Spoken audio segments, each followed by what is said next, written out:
south. Yeah, southbound. We literally rear-ended me while we're doing 100. The suspect in multiple armed carjackings in Edmonton this week. We're almost on 11th Street.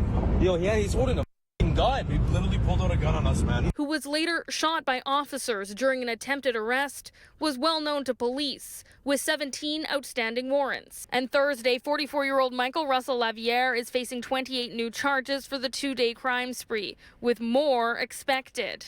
Not just the warrants, but the fact is that somebody that's that mission driven, no matter what, is gonna, whatever gets in his way, potentially is at harm's way, right? Now, Edmonton's police chief is limited in what he can comment on with this case because the Alberta Police Watchdog is investigating.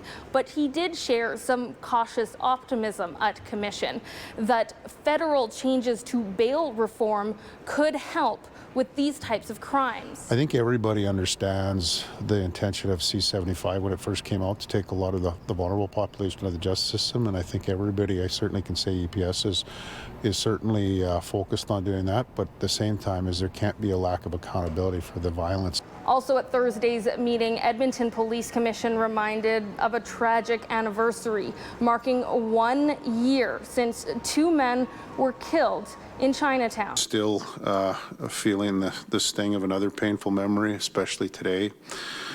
1 year has passed since the tragic deaths of Hung Trang and Ban Phuc Hong of Chinatown. The random double homicide, where a man out on bail, dropped off in Edmonton against his bail conditions by the RCMP, is charged with beating to death two men working in the community, has brought some changes to how the area is policed. Since that devastating deaths, and is that, number one, the community engagement has increased. What we saw over COVID was obviously a reduction in interactions.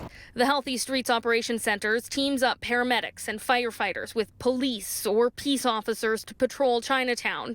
And early data shows there has been a drop in crime severity and a number of ambulances diverted by already having EMS on the ground.